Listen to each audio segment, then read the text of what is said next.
Ya, assalamualaikum warahmatullahi wabarakatuh. Teman-teman Majelis Kopi, saat ini saya bersama Prof. Jayani akan berdiskusi lebih dalam tentang jejak indikasi korupsi di Universitas Tadulako. Teman-teman Majelis Kopi, jadi saat ini kita akan berdiskusi dengan dua arah. Saya sebagai penanya dan sebagai narasumber utama itu Prof. Jayani Nurdin. Beliau adalah Wakil Rektor Bidang Kemahasiswaan Universitas Tadulako. Masa jabatannya itu 2015 sampai 2019. Untuk efisiennya waktu kita, saya lanjut pertanyaannya. Saya lanjut ke pertanyaan Prof. Jayani. Itu apa motivasi awal melakukan pelaporan? Terus ada juga yang menyebutkan motivasi awalnya ini sepertinya sakit hati atau kekecewaan karena kalah di pemilihan rektor seperti itu. Oke. Ya. Ya, baik, terima kasih. Assalamualaikum warahmatullahi wabarakatuh dan selamat pagi, salam sejahtera buat semua. Yang saya hormati Dewan Majelis Kopi. Bisa tidak saya bicara saya lepas masker? Ya, baik ya, supaya saya agak tersumbat kayaknya, jadi lebih enak ya. Ya. Oke, baik, karena ini kan cuma sudah steril semua ini. Ya. Oke, baik, kira-kira begitu. Jadi saya ulangi tidak apa-apa. Ya. Jadi terkait dengan motivasi, kalau dibilang motivasi kelompok ini sebenarnya tidak dibentuk seketika begitu, direncanakan. Jadi awali dengan adanya informasi bahwa Dewan Pengawas mau didemo. Itu awalnya. Kebetulan saya mendengar pertama itu pada waktu ada undangan teman-teman lagi silaturahmi, kemudian di malam Jumat karena hari Jumat itu demo. Terus saya dapat informasi kalau rapat hasil Dewas itu menemukan 14 item untuk ditangguhkan pembayarannya. Salah satu item itu adalah menahan sementara remunerasi karena tidak ada dalam OTK. Tidak ada dalam OTK. Kemudian terutama remunerasi terkait dengan organisasi yang di luar itu, misalnya Dewan Profesor, kemudian IPCC, kemudian ada namanya DEPSA, kemudian masih ada lagi yang disebut Natalita, Nataliska, segala macam. Nah itu lembaga-lembaga ini sebenarnya yang dimaksud. Nah, kami ketemu dengan, saya tidak kenal Dewas ini, ketua Dewas. Yang saya tahu dulu Pak Jumain, Profesor Jumain Ape, mantan Dirjen Inovasi. Nah, tapi setelah saya ada di sana, saya dengar bagus Dewas ini karena memperbaiki UNTAD. Sesungguhnya kita sudah tahu semua bahwa di UNTAD itu sudah lama ada indikasi dan dugaan kuat adanya penyelewengan dengan motifnya seperti itu, membentuk lembaga-lembaga yang tidak ada dalam OTK. Jadi kalau tadi pertanyaannya terkait dengan saya sakit hati pada waktu pemilihan rektor kalah, saya kira sejak dilantiknya Prof. Mahfud, bahkan pada waktu itu akan ada demo waktu mau pemilihan itu, saya yang justru menangguhkan bahwa jangan demo. Saya lebih sayang Universitas Tadulako ketimbang kita demo untuk kepentingan periode saya. Nah, begitu setelah dilantik beliau, kurang lebih hampir 2 tahun, saya tidak pernah ribut, tidak pernah berkomentar tentang apapun, dan tidak pernah terlibat dengan kegiatan mahasiswa yang berlawanan dengan kebijakan rektorat. Gitu. Jadi kalau itu saya kira tidak betul. Nah, bahkan pernah satu ketika di grup Senat Universitas itu Prof. Mahfud yang rektor sekarang itu sempat menyatakan mengundurkan diri, minta mundur dari jabatan rektor dan mau menyerahkan kepemimpinan rektor itu kepada PR1 Dr. Lukman Najamuddin. Kami kaget waktu itu, kenapa tiba-tiba Prof. Mahfud ini mau mundur? Tidak ada aksi mahasiswa, tidak ada tekanan dari Senat, kok mau mundur? Nah, dugaan kuat kami itu bahwa ada tekanan pasti kebijakan tentang proyek-proyek di kampus. Itu dugaan kami kuat. Kenapa? Karena beliau ini naik jadi rektor itu didukung oleh ada donaturnya. Mungkin donaturnya ini belum kembali modal. Kenapa belum kembali modal? Karena di Sulawesi Tengah ini dapat musibah, mulai gempa. Kemudian membayangkan dulu waktu sudah gempa, pembangunan kampus itu yang 300-an miliar kalau tidak salah waktu itu disebut. Membayangkan ini kan bisa kembali modal kan? Terus sekarang ternyata proyek itu sampai sekarang belum ada yang dibangun. Nah, gitu kira-kira. Mungkin ada proyek-proyek yang mau mau di tender, memenangkan orang tertentu. Dugaan saya itu yang membuat Pak Mahfud takut tanda tangan, sementara mantan sponsor ini merasa belum kembali modal. Kira-kira begitu. Oke. Berarti sama sekali tidak salah posisikan Mas saya, karena bisa mengganggu audionya. Tidak ada memang motivasi gitu karena bentuk kekecewaan, atau ada juga yang menyebutkan ini persiapan untuk maju ke pemilihan rektor, itu macam bagaimana juga. Itu saya juga sudah dengar deh, makasih banyak ini untuk ditanya. Saya sudah mendengar itu, bahkan ini dihembuskan ke banyak kalangan organisasi kemahasiswaan bahwa motivasi KPK itu adalah untuk mempersiapkan diri maju ke rektor berikutnya di 2023. Nah, perlu saya jelaskan di sini ya bahwa saya lahir tahun 61. Sekarang ini sudah 2001, berarti usia saya sudah 60. Padahal pemilihan rektor itu 2023. Sedangkan undang-undang peraturannya menyatakan bahwa maksimal calon itu sebelum usia 60 tahun. Jadi otomatis tidak mungkin, itu tidak jauh.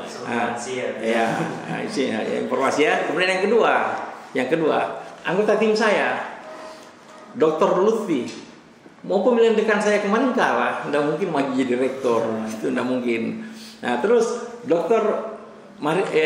Jamal Mariajang juga sama. Tidak mungkin dia maju jadi rektor. Nah, yang terakhir Nur Sangaji, 4 kami kan, Dr. Nur Sangaji. Beliau ini dari sisi kepangkatan juga, dan saya kira tidak. Jadi KPK ini murni untuk memperbaiki institusi Universitas Tadulako, karena kami cinta Universitas Tadulako. Saya generasi pertamanya Tadulako. Saya jadi mahasiswa Tadulako tahun 80, ketika rektor pertama dilantik 81. Begitu kira-kira Profesor Matulala, dan beliau itulah yang membimbing kami ini. Saya, Dr. Nur Sangaji dan teman-teman itu bagaimana idealisme. Jadi ketika ada sesuatu ketimpangan, batin kami tersiksa untuk tidak menyahut apapun resikonya. Seperti sekarang kami paham ada resiko yang kita hadapi dengan gerakan ini, tapi kita tidak peduli karena ini untuk kebaikan, amar ma'ruf nahi mungkar. Demikian saya kira. Kalau melihat dari pemberitaan saat ini yang tersebar di beberapa media online, terus juga ada yang baru paling hangat itu di majalah Tempo tentang bagaimana indikasi-indikasi korupsi di Universitas Tadulako. Bahkan Prof Jayani juga menulis tentang bagaimana oligarki melakukan korupsi di Universitas Tadulako. Masyarakat kan kalau membaca secara gamblang itu kan belum terlalu paham bagaimana sebenarnya bentuk-bentuk indikasi korupsi itu dengan pemodelan oligarki. Apakah memang seperti di dunia pejabat atau di dunia pemerintahan yang seperti ditayangkan di media, seperti yang baru hangat ada OTT jual beli jabatan, ya apakah seperti itu, atau Ratu Atut pada saat itu juga pernah masuk ke media nasional? Apakah seperti itu juga yang terjadi di kampus kita? Secara sederhananya seperti apa? Oke, baik, terima kasih. Jadi saya benarkan itu ya, oligarki itu. Jadi motifnya sama, persis sama. Jadi begini, cara desainnya begini yang kalau saya amati sejak awal ya. Jadi mulanya itu mantan rektor yang sekarang, mantan rektor yang lalu ya, Profesor Basit Jio, saya sebut namanya. Itu beliau mulai tahun 2012 menjadi rektor. Awal dia menjadi rektor itu UNTAD berjalan bagus. Sampai kira-kira 3 tahun beliau menjabat di periode pertama. Kemudian mulai tahun ketiga di periode pertama itu sudah mulai kelihatan gejala ini. Caranya sederhana. Jadi dia akan maju lagi pada periode berikutnya. Ketika mau maju pada periode berikutnya, ini kan menentukan senat. Yang menentukan senat. Nah, kemudian di senat ini diaturlah bahwa keanggotaan senat itu kan 3 komponen anggota senat ini. Ada anggota senat ex officio. Ex officio itu mereka adalah rektor, wakil rektor, dekan, ketua lembaga. Ini jabatan ex officio. Ya. Itu otomatis anggota senat. Terus ada lagi anggota senat yang wakil fakultas. Ini juga ada 2 komponennya. Dalam aturan itu 3 guru besar, 2 dari dosen yang bukan guru besar. 3. Di sini didesain. Tidak semua fakultas punya guru besar sampai 3. Banyak fakultas yang tidak punya dosen 3. Ya, jadi profesornya tidak mencukupi. Iya, 3. Profesor. Jadi kalau misalnya satu fakultas profesornya 1, otomatis 1 kan wakil guru besar. Kami menganggap cukup ini sebenarnya. Tapi mereka buat aturan lagi bahwa bisa diikutkan adalah orang-orang yang mempunyai tulisan setara guru besar. Tapi ini kan dibuat-buat begitu. Ini sudah didesain. Nah, kemudian menunjuk orang ini, seandainya itu ada kriterianya jelas, semua orang bisa ikut berkompetisi sebagai calon itu di situ, bagus. Ini tidak, langsung tiba-tiba ada SK dari Ketua Senat atau SK Rektor untuk menetapkan orang ini yang pantas. Nah, dari sini dia nunjuk orang-orangnya. Nah, bisa dicek. Kalau mau percaya, saya siap. Kalau siapa di antara pemirsa yang mau ajak saya ke Senat, saya bisa dampingi. Kita lihat daftar SK Senatnya. Dan yang aneh itu, SK Senat itu kita nggak tahu yang terakhir itu yang mana. Selalu gonta-ganti orang. Nah gitu. Nah, kalau bisa dibaca kasusnya, berita yang dikeluarkan oleh Ibu siapa yang punya saran itu, Juliana Kalabang. Juliana Kalabah ya. Juliana Kalabah. Itu sempat menulis pada waktu pemilihan wakil fakultas dari agribisnis. Itu justru itu dimanipulasi luar biasa. Saya kira kalau pemirsa bisa baca berita itu luar biasa. Seperti ini desainnya 2. Terus yang 2 juga begitu. Caranya dia, pertama di statuta. Statuta itu ada pasal yang menyebutkan bahwa pemilihan dekan ada suara rektor 35%. Ya, di statuta. Padahal saya anggota senat itu sejak periode 2012 saya sudah anggota senat, tidak pernah berhenti. Jadi saya ikuti, tidak pernah kita rapat senat menyepakati statuta itu ada hak rektor dalam pemilihan dekan itu suaranya 35%. Ini diadopsi oleh beliau ketika pengangkatan pemilihan rektor ada suara menteri 30%. Nah, kalau ini wajar aturan ya dari beliau. Tapi kemudian dia breakdown ini ke fakultas. Nah, di sini awal dibangunnya oligarki. Nah, ketika ada suara rektor 35% dan beliau adalah rektor, maka orang-orang yang mau jadi dekan itu pasti asal pintar cari muka menjilat ke beliau pasti jadi dekan. Bisa dicek dekan sekarang. Siap saya. Nah, gitu. Begitu modelnya. Nah, kemudian setelah dekan ini terpilih, dilantik, kemudian dekan ini naik, kemudian mengkondisikan anggota senat 5 dari fakultas itu. Dekan ini kan ex officio. Untuk akan langsung. Nah, terus ada 5 lagi dari fakultas. Nah, ini diberi tugas untuk mengatur siapa anggota senat yang bisa mewakili fakultas.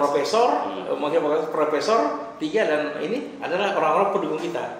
Nah, saya beri contohnya misalnya, Ade, kau punya anggota senat enggak? Ya namanya orang anggota senat yang punya mau.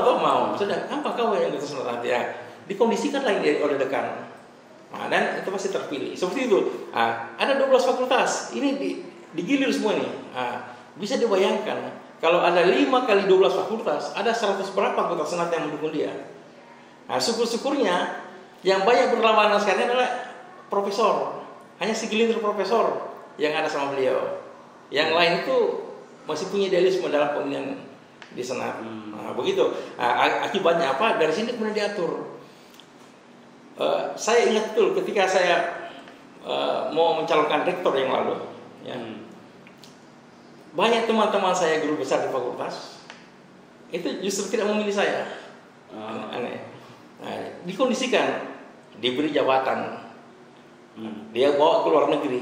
Dari situ semua diatur. Ini sebelum itu pemilihan rektor. Jadi diatur gitu. Ada teman saya dulu, saya nggak usah sebut namanya, nanti pemirsa bisa cari tahu sendiri.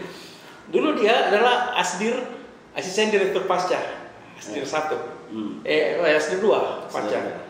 Kemudian diangkat menjadi ketua dewan guru besar, ketua dewan pertimbangan. Itu menjelang pemilihan saya. Menjelang pemilihan saya.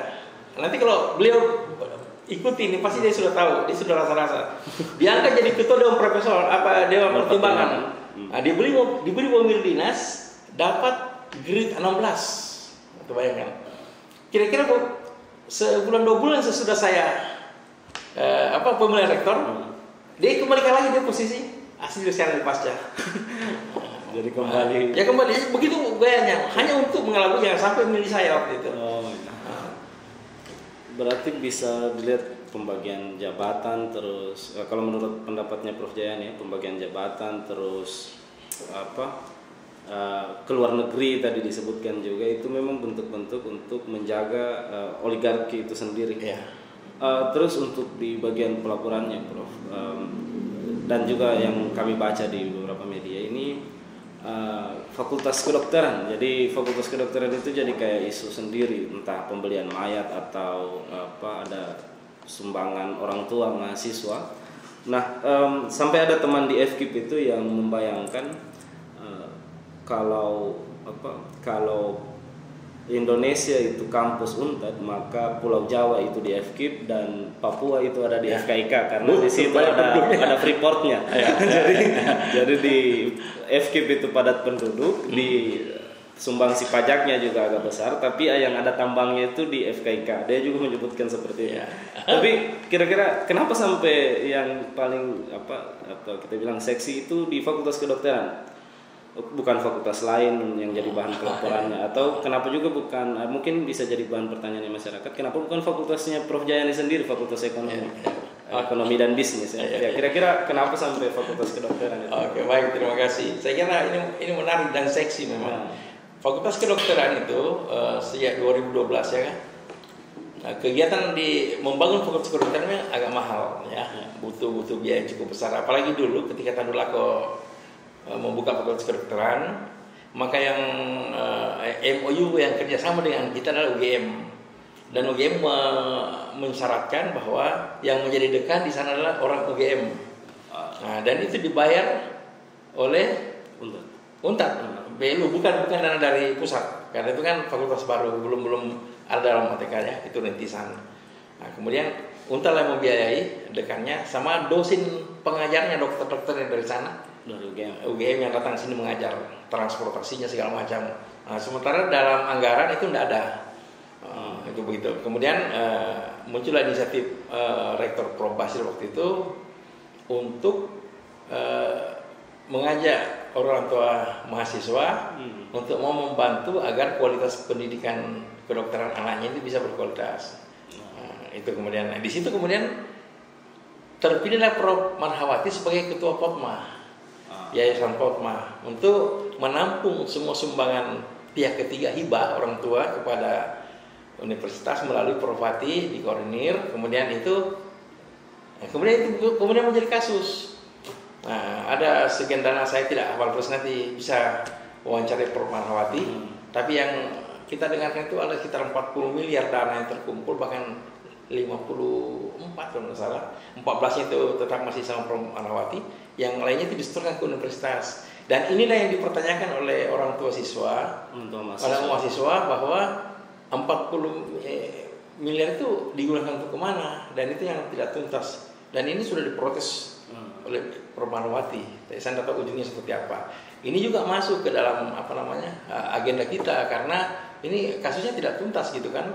Nah, jadi kita angkat ini sekaligus supaya kalau ada aparat hukum yang mau menyelidiki, kita ingin, dan Ibu Prof Marhawati itu siap untuk itu, dan dia sudah gabung dengan KPK kampus. Nah, kenapa tadi pertanyaannya kenapa fakultas kedokteran? Ya karena di sini ada ngapain dia urus kehutanan sama perikanan yang mahasiswanya tidak banyak, kemudian sumbangannya juga tidak banyak.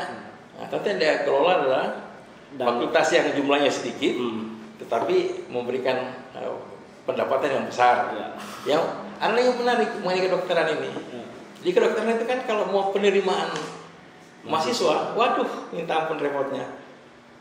Saya berapa kali terlibat di mewawancarai orang tua siswa. Itu sudah disiapkan pernyataan oleh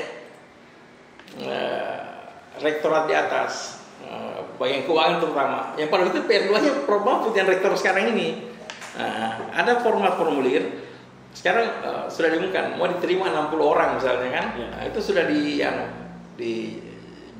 ada jatahnya. Sudah ada penentuan kuota 60. Nanti yang mendaftar ini ada 200 sekian. Kemudian disuruh kita wawancara ke orang tua ini. Kemudian yang mana sumbangnya paling besar? Ya namanya orang tua ingin anaknya masuk. Mungkin ada yang mampu cuma 150. Terus nanti ada yang mau tindih kayak lelang begitu, kayak lelang. Minta 200, 300. Itu bahkan sampai 600 lebih. 600 juta ini. Ada yang seperti itu.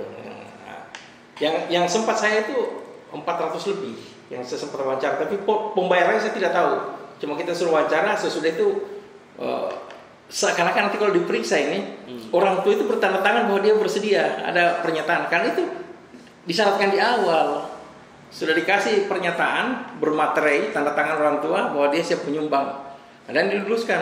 Coba kalau dia tidak bersedia, sudah pasti tidak keluar nomornya anaknya. Karena penentuan siapa yang lulus itu ya diatur di universitas. Gitu. Makanya itulah sumbangan. Ya alasannya kalau diperiksa, ya ini kan ada pernyataannya siap penyumbang. Tapi sama dengan kalau misalnya saya mau jadi pejabat, terus ada oke, saya berkontribusi kalau mau jadi sama mahasiswa. Kalau lulus saksi uang. Ya. Kalau terima kan, tidak lulus kamu. Seperti itulah kira-kira. Itu praktik-praktik itu dilakukan. Kalau pertanyaannya kenapa kedokteran, ya karena situ banyak dananya. Berarti yang paling memang seksi itu dalam tanda kutip itu di level hibah atau sumbangan kedokteran. Kalau kita itu kan pernah juga di kasus 2016 itu kabar selebes itu mengutip pernyataan rektor pada saat itu, Prof. Basir, kalau uang kuliah tidak cukup karena BEM Universitas Tadulako pada saat itu, saya mau mendalam sedikit di kedokteran, menggalang dana untuk siapa? Mahasiswa Sigi.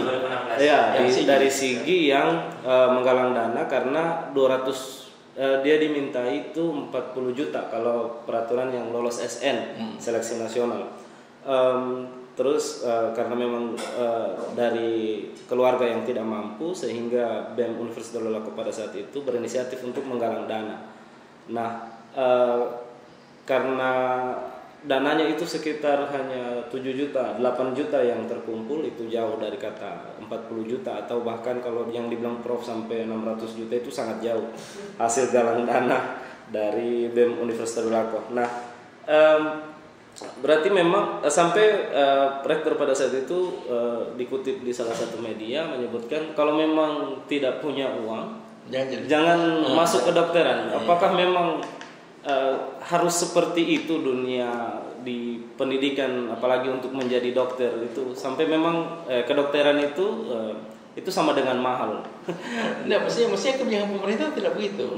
Bahkan ada kan yang wisuda di UGM kalau tidak salah, itu dari kelompok orang miskin anaknya jadi dokter dan dapat itulah gunanya bidik misi itu. KIP itu tujuan pemerintah sih bagus seperti itu. Bahkan ada yang gratis, tidak harus membayar mestinya. Tapi ini tindak lanjutnya ya. Pikirkan di Palu ini kalau animo masuk ke kedokteran luar biasa. Orang tua kan nanti jual tanah, jual mobil untuk anaknya bisa ini masuk loh. Belum ini baru kunci pintu buka gitu kan. Belum tentu selesai jadi dokter gitu kan. Masih banyak proses.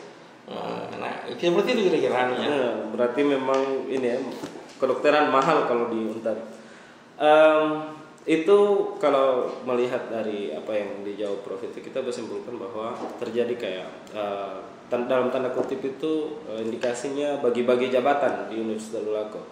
Kalau yang sepengetahuannya Prof Jayani sebagai wakil rektor pada saat itu, sejauh mana bagi-bagi jabatan di Universitas Tadulako, atau apakah dia memang sampai di level pengangkatan ketua prodi misal atau pengangkatan dosen, kira-kira sampai sejauh mana itu pemodelan bagi-bagi kursi lah di Universitas Tadulako? Walau menarik ini. Oligarki itu luar biasa kekuasaannya. Kalau pengangkatan dosen masih mending, lembaga kemahasiswaan saja. Lembaga kemahasiswaan terlebih kita dibayangkan organisasi mahasiswa saja misalnya. Itulah semuanya dibutuhkan DEPSA itu motivasinya. Jadi semua yang mahasiswa yang vokal berlawanan dengan kebijakan universitas, pasti akan berhadapan dengan DEPSA. Berhadapan itu macam-macam, bisa intimidasi, bisa dalam bentuk ikut pelatihan dan yang tidak lulus. Dan keluar syarat waktu itu bahwa tidak mungkin mahasiswa itu akan menduduki jabatan di organisasi kemahasiswaan jadi ketua lembaga kalau bukan alumni DEPSA. Itu sudah ditetapkan. Nah, ini kebijakan yang salah. Boleh kebijakan itu dilakukan dengan catatan begini, misalnya Pak, di kampus itu ada 20 lembaga kemahasiswaan untuk tingkat universitas. Kemudian ketika kan fungsi universitas kan membina lembaga kemahasiswaan, itulah tugas PR3. Saya waktu itu PR3-nya. Mestinya saya banyak berinteraksi dengan DEPSA. Dibuntutnya DEPSA saya juga tidak tahu. Terus nanti koordinasinya tidak pernah dengan saya, walaupun dalam rapat itu disampaikan bahwa itu di desainnya. DEPSA itu hanya itu akademik. Jadi dibuat nuansa akademik, kemudian seakan-akan itu dibawakan dari PR1. Nah, ini mencopot-copot kewenangan seperti itu. Kalau saya terserah, kalau PR1 mau ambil silakan, mau ringankan tugas saya begitu kan, nggak ngurus lagi kalau memang itu mau diambil alih. Dia suka begitu. Itu kemudian itulah membuat banyak biaya. Nah, saya bercontoh ya DEPSA. Mestinya DEPSA tidak perlu ada, tapi dibuat DEPSA. Hanya dibikin pelatihan DEPSA. Pelatihan di mana? Di hotel. Masa ada pelatihan di hotel untuk mahasiswa? Mestinya melatih kedisiplinan ya kalau perlu di hutan, iya kan? Di alam terbuka. Nah, ini yang terjadi seperti itu di hotel. Dan itu nginap sampai saya tidak tahu persis 2 atau 3 malam gitu kan. Nah, kemungkinan diberi transport. Pelatihan seperti apa itu? Nah, saya kebetulan mantan komandan resimen mahasiswa, saya berapa kali latihan di lapangan, di hutan tidurnya. Nah, ya kan itu dilatih. Nah, dan makannya ya makan tentara kita. Nah, gitu kan. Nah, sekarang DEPSA misalnya, saya sampaikan sama ketua DEPSA waktu itu, Pak siapa? PD3 sekarang ini. Rahmat Bakri. Setelah kalau mau buat pelatihan, misalnya ada anggaran 200 orang yang mau dilatih. Mekanismenya masih begini, DEPSA menyurat ke semua lembaga kemahasiswaan di universitas, katakanlah 20. Suratnya semua ke 20 lembaga itu, kirim 10 orang yang anggota masing-masing lembaga. Atau 20 orang misalnya, kalau itu 20 lembaga, 10 per orang jatahnya. Kirim orang-orang terbaikmu 10 orang, dilatih di DEPSA. Kemudian sesudah itu mereka selesai, disiapkan menjadi ketua lembaga di masing-masing institusi itu pada periode akan datang. Kan begitu kan? Berarti otomatis dia juga alumni DEPSA menjadi ketua lembaga. Kalau sekarang misalnya, katakanlah Menwa tidak diikutkan dalam pelatihan yang angkatan pertama. Terus siapa mau jadi ketua komandan resimen mahasiswa tahun akan datang kalau syarat harus DEPSA, ya kan begitu kan? Harus contohnya harus ada DEPSA. Akhirnya apa? Apakah harus pramuka yang jadi komandan Menwa? Kan tidak mungkin kan? Karena ini masing-masing lembaga ini punya mekanisme pencinta alam. Ada kan pendidikan pencinta alam kan?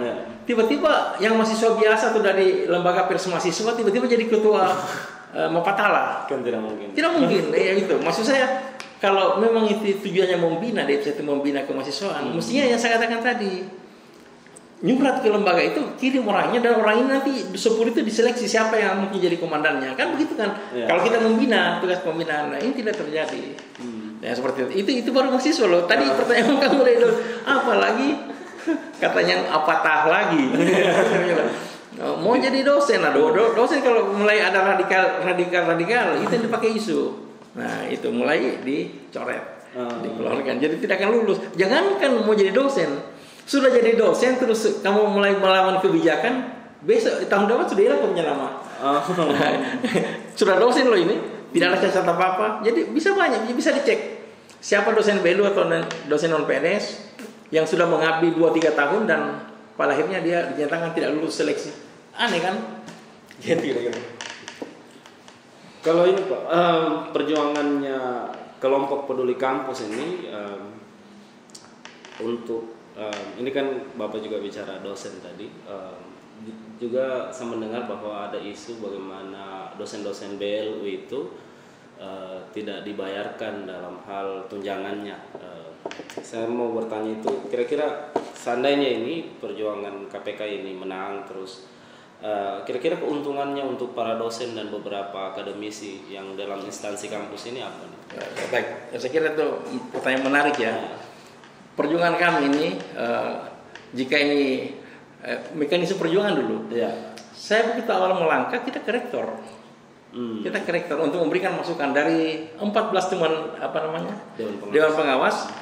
4 poin terutama yang saya tekankan dengan tim. Kami dengan tim menghadap, kami sampaikan suratnya langsung kita serahkan ke rektor. 4 poin. Yang pertama itu perbaiki IT. Karena IT ini merusak. Kenapa? Pemeringkatan kita sekarang. Dulu kita peringkat itu sekitar 34, 30, 29. Seperti itu peringkatnya. Peringkat Universitas Tadulako di nasional. Universitas Tadulako, Universitas se-Indonesia. Tadulako ada pada ranking sekitar 30-an, 20 sampai 30-an. Pernah kita 23 kalau saya tidak salah, 23. Nah, sekarang ini kita terpuruk. Malah kena gempa, sarana prasarana, kemudian IT lainnya bisa menolong. Kalau sekarang kemudian sudah sistem teknologi ya, tenaga informasi, itu kita sarankan yang pertama. Nah, IT ini juga yang menyebabkan dibobolnya adanya mahasiswa yang 2 orang yang kemarin ditangkap polisi. Nah, itu pembobolan IT. Jadi IT ini segera diperbaiki. Nah, terkait isu IT yang saya dengar, karena saya kan di luar sistem, saya dengar dulu mau kerjasama dengan ITS, sudah ada kunjungan tim, bolak-balik. Begitu mau eksekusi, gagal, batal. Tiba-tiba kunjungan lagi dengan Telkom University, katanya bagus sekali, bla bla. Teman-teman yang berkunjung ke sana memberikan komentar, oh luar biasa sana. Kita insya Allah sudah IT-nya bagus, ya. Alhamdulillah kalau gitu kan, kita sebagai warga Tadulako senang.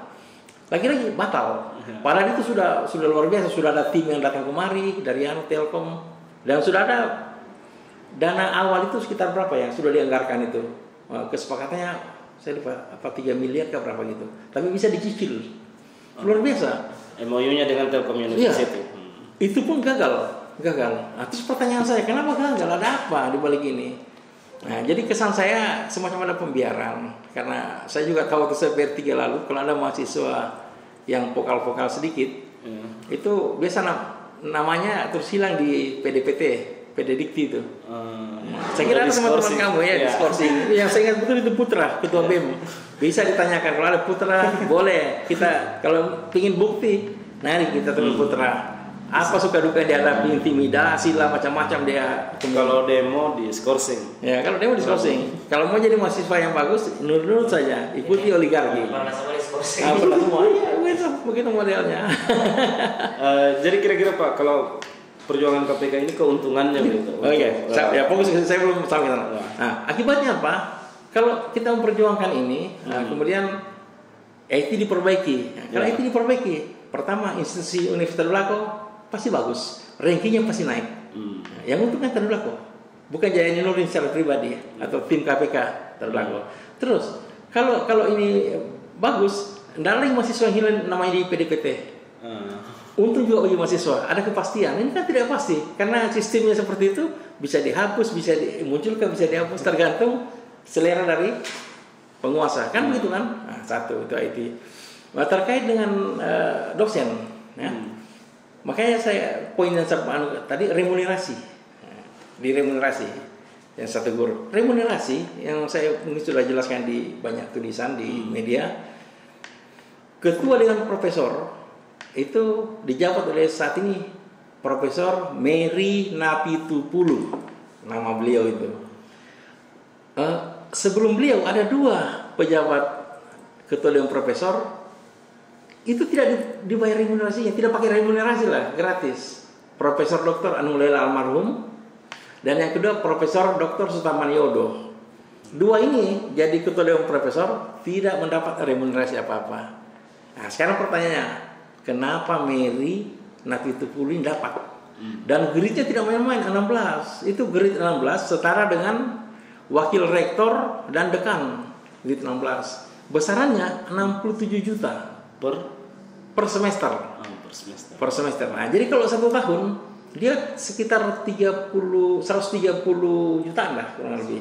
134. 134. Itu saya tidak tahu itu sudah potong pajak atau belum potong pajak.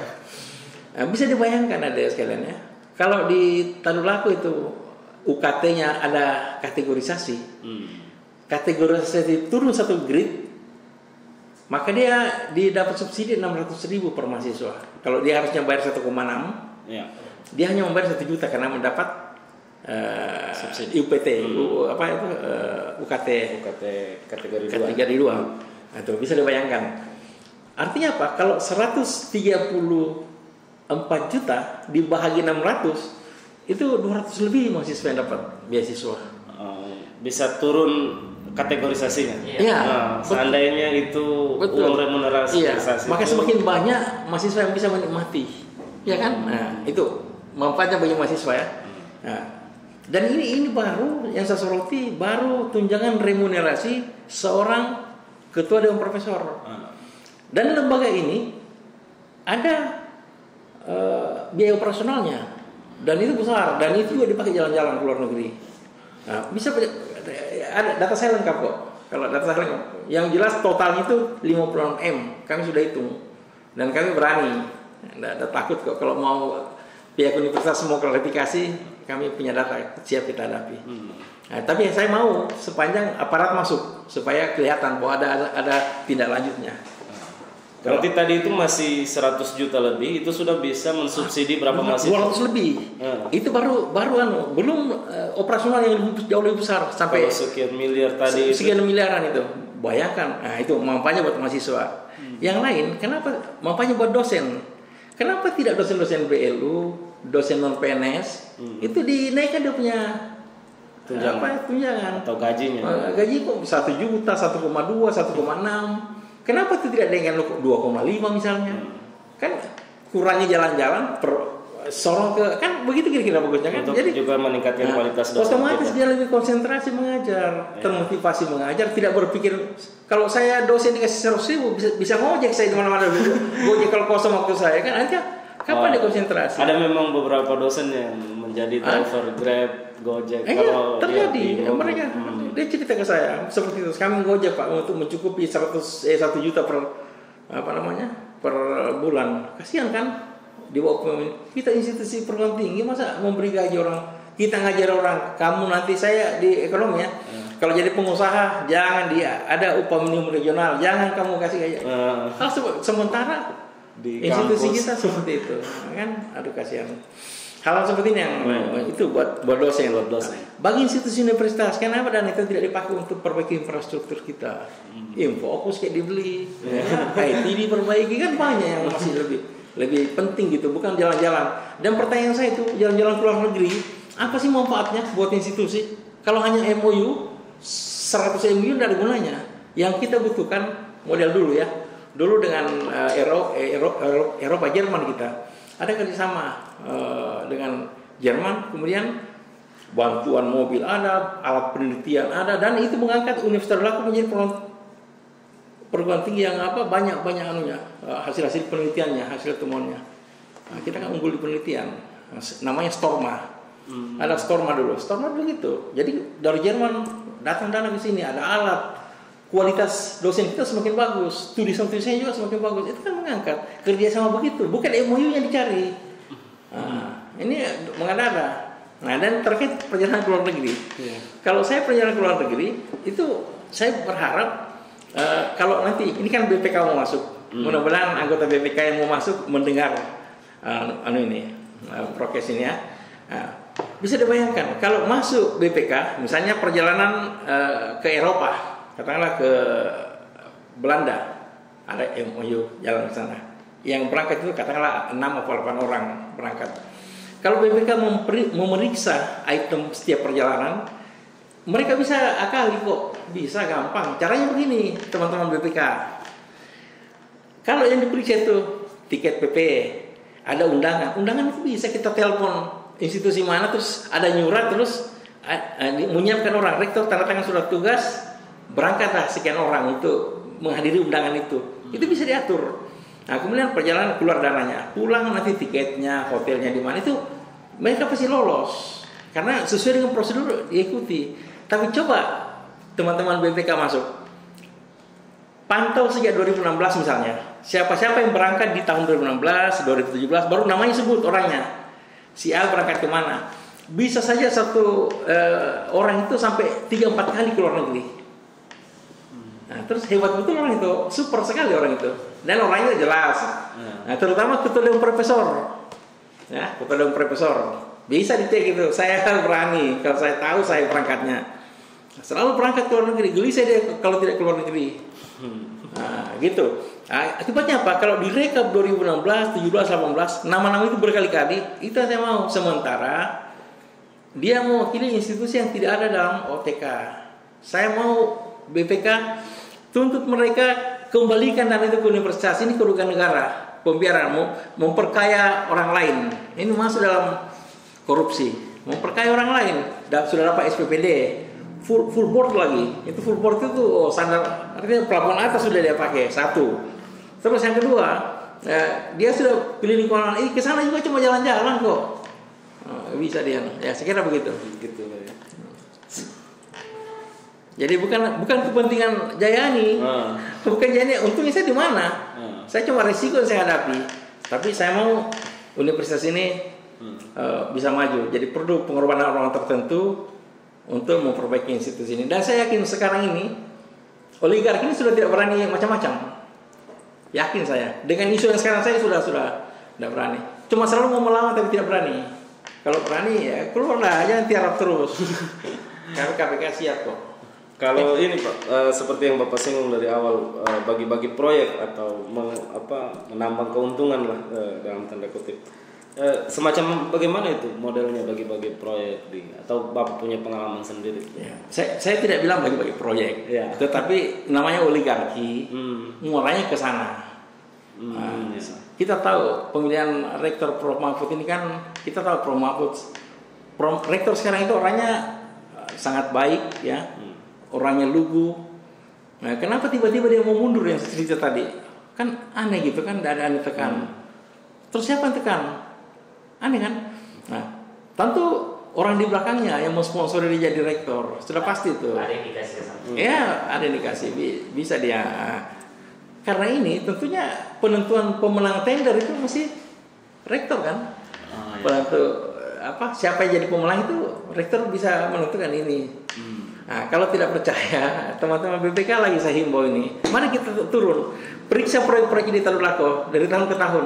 Perusahaannya, kalau ada perusahaan tahun 2016 dia, 2017 dia, persis modusnya mantan gubernur Sulawesi Selatan yang ditangkap KPK ini. Iya, itu kan begitu juga modusnya Tadulako itu. Perusahaannya itu saja itu muncul dapat tiap tahun, langganan sudah pakai itu. Proyek pembangunan ini. Proyek pembangunan bisa dilihat, artinya. Coba kita sama-sama turun, kita list. Tahun ini berapa anggarannya UNTAD, siapa-siapa yang dapat. Tahun depan siapa? Lihat, di list kemudian ditabulasi. Pasti akan ada perusahaan itu terus muncul. Nah, itu. Untuk dalam pemenangan tendernya. Iya, pasti sulit. Berarti ada juga. Ada lagi yang pembagian nih. Jadi penelitian, biaya penelitian. Semua orang-orang yang mendukung kebijakan oligarki pasti dapat dana. Tadi saya sudah bilang, dapat SPPD. Ya kan, bisa ke luar negeri, ya kan. Ada lagi dapat dana penelitian. Nah, ini juga kalau BPK tidak teliti, ada dana penelitian di pasca sarjana kurang lebih 3 miliar, ya, kurang lebih 3 miliar di pasca sarjana. Ini caranya dialokasikan dana. Kenapa tidak ke lembaga penelitian? Kok ada pasca punya penelitian tersendiri? Dibuat seperti itu memang sengaja, diamankan dana itu. Nanti dibisik, ya, Bapak ini pendukungnya oligarki. Bikin proposal ya, kau masukkan ke pasca, ada dana, kau dapat 65, kau dapat, ini kan sama dengan bagi-bagi uang. Tapi kalau diperiksa BPK, ini prosedur, ada proposalnya, ada panitianya, dibuat begitu. Tapi sebenarnya yang ikut, ya orang-orang itu juga, kami di luar tidak tahu kalau ada dana seperti itu. Nanti dan itu seminarnya juga tertutup, kita nggak tahu. Jadi kan itu sama dengan terbuka ya? Mestinya terbuka dong. Kenapa tidak? Umumnya saya di lembaga penelitian ada dana 10 miliar. Silakan bersaing. Semacam hibah kan bersaing gitu. Kita ingin proposal, nanti penelitiannya seleksi. Ini tidak, pesertanya itu juga ya. Masih ada 01 slot. Kau masuk lagi, kau dapat. Ini kan sama dengan bagi-bagi uang. Itu juga korupsi namanya, memperkaya orang lain. gitu. Pak, disinggung juga tadi. Disinggung juga tadi persoalan keterbukaan ini, itu contohnya. Kalau Bapak menurut Bapak ini dengan anggaran sebesar yang diserap oleh Universitas Tadulako, mulai ada dari biaya APBN-nya yang masuk, terus ada hibah, terus ada lagi pendapatan negara bukan pajak dalam bentuk uang kuliah tunggal. Itu apakah ada keterbukaan di pengelolaan keuangan, pelaporan keuangan di Universitas Tadulako yang bisa aksesibel atau bisa diakses mahasiswa, para akademisi di Universitas Tadulako? Kira-kira terbuka apa sih Universitas Tadulako dalam hal pengelolaan keuangan? Jadi pokoknya kalau tembok Berlin itu berapa tebalnya itu tembok Berlin? Kalau tembok Cina juga berapa tebal itu tembok Cina? Lebih tebal tembok di UNTAD itu untuk informasi tentang keuangan. Sudah dibangun sedemikian rupa. Jadi jangankan kita mau dapat akses, dapat data itu tertutup rapat. Jadi saya bilang lebih tebal daripada tembok Cina, lebih tebal daripada tembok Berlin. Untuk akses keuangan. Untuk akses keuangan. Jangankan, nggak sejauh-jauh. Saya mantan wakil rektor bidang kemahasiswaan. Saya cuma tahu RKKL kemahasiswaan dan tidak boleh saya nanya-nanya ke PR2. PR1 karena mau berapa, apalagi mau tahu UNTAD secara keseluruhan, apalagi yang proyek sangat tertutup. Jadi dibatasi bahwa senat itu senat akademik, urus akademik saja, proyek tidak bisa diganggu. Karena ini orang-orang dia bekerja oligarki, begitu cara kerjanya. Jadi kalau steril, sangat steril itu, apalagi dikawal oleh Pak Sukran, Haji Sukran, luar biasa Haji Sukran memang, Anda hebat.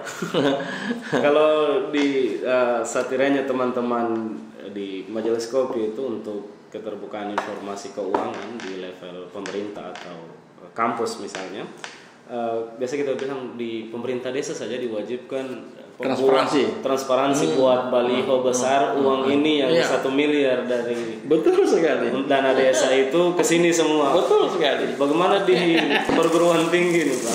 Betul sekali. Kita itu yang beraktivitas di situ kayaknya tidak tahu kemana semua uang kita dibelanjakan. Iya. Apalagi saya. Padahal mengingat Bapak pejabat juga. Iya, pejabat saya tidak dikasih akses, apalagi mahasiswa seperti itu. Jadi sangat sangat tertutup. Jadi saya 4 tahun itu tidak tahu saya dana. Yang saya tahu dana, sedangkan dana yang di kemahasiswaan itu nanti laporan dari sabnya bendahara, Pak kita dapat alokasi dan sekian.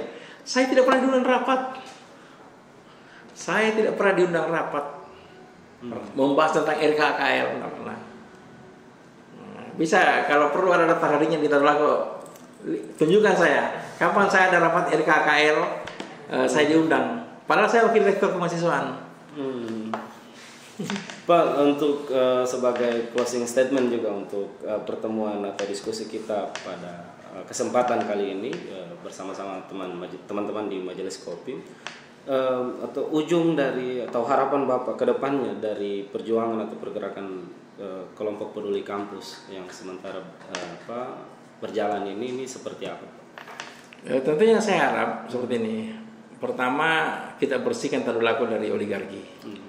Karena kalau tidak, sekarang mereka sudah menyiapkan rektor berikutnya. Sudah ada rektor berikutnya disiapkan ini. Ini kalau makanya dengan gerakan KPK ini untuk membendung itu, jangan sampai oligarki terus ini. Kita ingin punya rektor yang kapabel gitu. Jangan seperti sekarang, banyak dekan-dekan tidak kapabel. Cuma dekan yang pintar cari muka, kemudian dikasih suara 36%, jadi dia dekan. Sebenarnya banyak yang kapabel. Contoh kasus di ekonomi dulu ya, pemilihan dekan di ekonomi. Ekonomi dulu Prof Basir bilang, pokoknya pilihan pertama suara terbanyak kita dukung. Terus di ekonomi waktu pemilihan waktu itu periode serupa tahun berapa, Ibu Wahyuningsih memenangkan suara itu dibanding Haripudin Tahir. Tapi begitu suara rektor masuk, Haripudin Tahir jadi. Kenapa? Karena orang-orang dia. Wahyuningsih. Padahal Ibu Wahyuningsih alumni luar negeri, bahasa Inggrisnya bagus, bisa bahasa Belanda. Secara kapabilitas, keilmuan juga bagus. Tapi tidak, karena tidak disukai. Banyak contoh-contoh. Banyak di fakultas lain juga banyak seperti itu. Di FKIP begitu juga.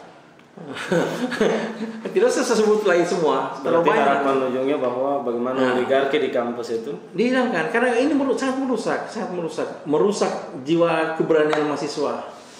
Saya lihat itu kayak putra, begitu ada yang mulai melawan kebijakan rektorat, hilang nama di PDPT.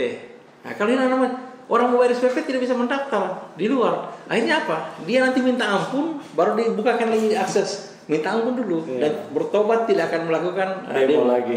Macam begitu. Kalau tidak percaya bisa saya tunjukkan siapa mahasiswanya yang disuruh minta ampun. Yang selesai sekarang teman-teman kamu kan yang selesai. Dibuatkan SK. Iya. Mau dari Fakultas Hukum, Fisik, FKIP, saya punya data kok. Mau saya sebut namanya, ada orangnya di sini.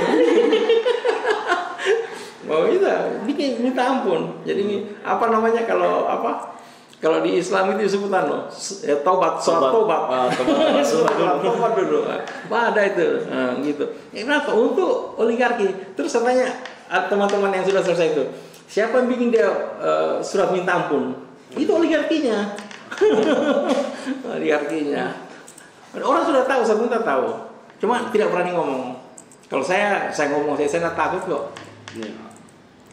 Ya. Selanjutnya Pak, harapan Bapak kalau memang ini perjuangan yang menang itu apalagi selain jadi tentu UNTAD semakin bagus ya. Kemudian saya kemarin waktu menyampaikan visi misi, saya sampaikan sumber penerimaan universitas itu kan tadi sudah disebutkan, satu APBN, yang kedua dana penerimaan negara bukan pajak ya. Tapi terutama yang bersumber bukan utama dari mahasiswa melalui kerjasama dengan pihak perusahaan, kan banyak. Jadi model BLU itu diminta untuk semi swasta begitu. Jadi misalnya saya bercontoh ya, saya bercontoh saja. Dulu gubernur yang lalu Pak Longki Janggola itu punya program 1 juta ternak sapi. Program 1 juta ternak sapi. Nah, terus ini contoh. Terus kalau ini kita yang muncul dengan komunitas Sulawesi Tengah bahwa terlalu laku menghandle itu di Fakultas Peternakan kita peminatnya kurang sekarang ini, peminatnya kurang. Tapi kalau ini kita kerjasama, yang bikin peminat kurang itu gini, kalau ketika dia mau penelitian, maka dia harus meneliti, misalnya dia meneliti sapi, ya paling tidak ada 20 ekor sapi lah dia siapkan, dia teliti. Yang ini diberi makan 10, diberi perlakuannya, makan sesuai dengan penelitiannya. Yang ini tidak diberi makan normal saja seperti biasa. Mau diukur berapa bobotnya naik dibanding yang biasa. Nah, itu untuk mencoba formula-formula makanan sapi yang bisa menggemukkan, campur tahu macam-macam. Itu gitu modelnya. Sehingga yang berat itu mau beli sapinya, ini kan banyak ongkosnya. Harga sapi 1 ekor berapa? Coba kali 20. Kan kasihan gitu mahasiswanya. Tapi kalau terlalu laku menangkap peluang kerjasama sama Pemda, maka Pemda punya 1 juta ekor sapi, kan ada bibitnya datangkan dari Australia. Nah terus di Tarulako banyak profesor, banyak dokter yang ahli di bidang peternakan, khususnya sapi. Mereka ini kemudian menjadi unggulan. Kita kerjasama sama Australia, kemudian kita buat penelitian-penelitian begitu, kasih penggemukan. Apa manfaatnya kalau itu dilakukan? Maka Sulawesi Tengah itu akan terpenuhi kebutuhan sapinya, bisa swasembada kebutuhan protein sapi. Apalagi sekarang kan di Morowali itu di Bahodopi itu kan ada kawasan industri butuh daging sekian banyak. Kita harus punya sumber peternakan yang besar untuk bisa mensupport itu. Kita punya lahan yang ada di Sibalaya, ada 105 hektar di sana. Itu belum dikelola sampai sekarang. Kenapa tidak itu dikelola? Kerjasama dengan Pemda tadi, kemudian di sana kita garap buat range untuk peternakan. Nah, terus sapi masyarakat yang sekitarnya yang kurus-kurus masukkan, kita kerjasama. Nanti kalau dia gemuk, nanti ada juga kontribusi, kontribusi buat lembaga peternakan ini. Tapi masyarakat kan diuntungkan juga. Dan sapi jadi tertib, nggak ada lihat di mana-mana. Banyak sekali manfaatnya. Ini baru satu kasus, dan itu merupakan sumber penerimaan. Nah, terus apa manfaatnya? Penelitian dosen semakin unggul, pendapatan dosen semakin, namanya penelitian kan ada dananya. Nah, ilmunya semakin terus hasil penelitian diekspos, ditulis di jurnal internasional, maka grade universitas kita akan semakin bagus. Grade universitas bagus, sejahtera dosennya, mahasiswa yang tidak dibebani, masyarakat terpenuhi kebutuhan laginya. Nah, kita bahkan bisa antar pulau kan untuk ekspor. Kenapa tidak? Why not? Ya kan? Nah, seperti itu kira-kira. Ini baru satu loh contohnya. Dan itu semua dana yang disebut tadi 1 juta ekor sapi itu kita kerjasama dengan semua bupati di Sulawesi Tengah ini. Ada berapa bupati, lebih 10 bupati MOU. Kemudian semua kita kan luar biasa itu. Total dana itu masuk ke universitas dulu menjadi dana penerimaan pajak tadi melalui kerjasama. Maka penerimaan terblok menjadi besar kan, karena semua itu proyeknya masuk ke UNTAD. Walaupun hanya lewat, tapi nanti kemudian dikelola, nanti menghasilkan. Oh, luar biasa kan? Tapi dengan syarat oligarki tidak ada. Oh iya, bukan betul ilmuwan murni. Betul-betul akademisi dan ilmuwan. Jangan like and dislike. Ini orang saya, ini bukan orang saya, dan orang saya, dan orang saya. Kalau kita bicara padu belakang, siapapun yang bisa berprestasi, kita beri jalan. Itu kan. Siap. Masih ada, silakan. Bosnya mah. Ya, untuk kesempatan ini ya, kita rasa cukup dulu. Semoga seperti rekomendasi dari Prof. Jani tadi di bincang kita bersama itu, kita bisa mendalami lebih persoalan edukasi ini dengan mewawancarai Prof. Marhawati ya, Prof. Oh iya. Jadi kalau bisa saran saya satu, cari orang tua mahasiswa, orang tua mahasiswa yang membayarkan itu juga boleh diwawancarai. Ya. Untuk klarifikasi pernyataan saya, yang membayar di atas 400 ya. Memang harapan kita itu bisa menghadirkan itu, tapi kan ini bagaimana keberanian orang tuanya juga kita perhitungkan. Terus semoga bisa kita wawancarai orang tua mahasiswa yang sudah membayar cukup tinggi, sangat-sangat tinggi, bukan malah cukup tinggi untuk anaknya bisa menjadi dokter. Terus sebagai ketua Potma pada masanya, Prof. Marhawati bisa semoga kita hadirkan untuk lebih mendalami bagaimana indikasi-indikasi oligarki atau korupsi di industri tobacco. Nah, makanya untuk teman-teman yang selalu setia dengan konten-konten Majelis Kopi, silakan menanti konten selanjutnya. Jangan lupa di subscribe channel ini untuk mendukung kami, dan silahkan dengan statement semua yang sudah dilontarkan Prof. Jayani sebagai narasumber utama kita. Kami menanti komen-komen teman-teman Majelis Kopi itu di kolom komentar. Silahkan berkomentar. Kalau memang kita perlu klarifikasi lebih dalam ke Prof. Jayani terkait komentarnya dari komentar-komentar teman-teman, maka pihak Majelis Kopi akan mencoba menghubungi Prof. Jayani untuk membantu menjawab hal itu. Jadi silahkan di komen, di like. Kami juga meminta untuk subscribe-nya. Terima kasih. Nantikan terus bagaimana konten Majelis Kopi ke depannya. Saya tutup. Wassalamualaikum warahmatullahi wabarakatuh. Waalaikumsalam warahmatullahi wabarakatuh.